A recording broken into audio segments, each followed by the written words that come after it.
जी गोष्ट करण्याची भीती वाटते ती गोष्ट करा. भीतीचा अंत निश्चित आहे. तुम्ही जर जोखीम घ्यायला घाबरत असाल तर तुम्ही सर्वात मोठी जोखीम घेत आहात. कारण काहीतरी करण्यापेक्षा आयुष्यात काहीच न करणे हा मोठा धोका आहे. सर्व जोखीम आणि धोके संपल्याशिवाय जो एक पाऊल टाकायला तयार होत नाही तो कधीच आपल्या ध्येयापर्यंत पोहोचू शकणार नाही. कारण जहाज बंदराच्या ठिकाणी बांधून ठेवले तर ते सुरक्षित राहील, पण ते तिथे ठेवण्यासाठी बनवले जात नाही. त्याला पाण्यात सोडल्यावरच त्याची खरी किंमत वाढते, त्याचे अस्तित्व उभारते. धाडस किंवा हिंमत म्हणजे भीतीचा अभाव नाही. प्रत्येकाला भीती वाटते. मुळात भीती ही माणसाची गरज आहे. फक्त भीतीवर नियंत्रण ठेवून भीती वाटत असतानाही जे कृती करतात त्यांना जग धाडसी म्हणतं. कृती करताना आपण कोणीच परिपक्व नसतो. सतत ते काम करत जाणे म्हणजे परिपक्वतेकडे जाणारा रस्ता आहे. Action is way of perfection. निर्णय घेण्याच्या केवळ एका कृतीने तुमच्या आंतरिक शक्ती त्याच क्षणी वाढते. न्यूटनचा गतीचा पहिला नियम सांगतो की बाहेरील कुठल्याही शक्तीचा हस्तक्षेप न झाल्यास चालत असलेली वस्तू तशीच चालत राहते व थांबलेली वस्तू थांबलेलीच राहते. म्हणजे तुम्ही बसलेले असाल तर बसूनच राहण्याकडे आपला कल अधिक असतो.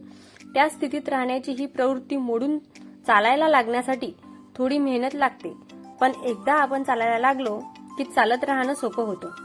या निसर्गाच्या नियमाचा फायदा करून ताबडतोब असेल त्या परिस्थितीत चालायला लागणेच आपल्याला यशस्वी बनवू शकते. ज्ञानाला अर्थ कृतीमुळे प्राप्त होतो.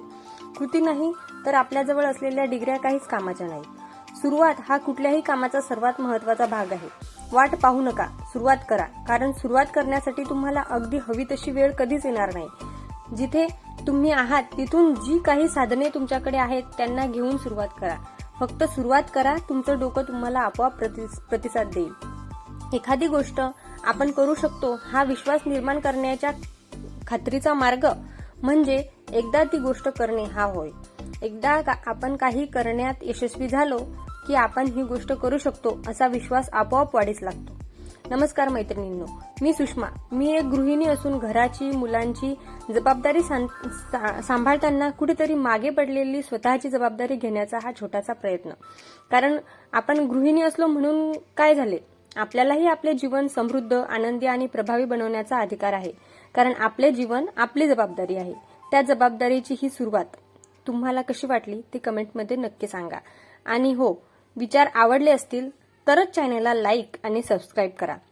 भेटूया पुढच्या व्हिडिओमध्ये. तुम्ही सुद्धा तुमच्या आनंदाची जबाबदारी घ्या, कारण तुमचे जीवन ही तुमची जबाबदारी आहे.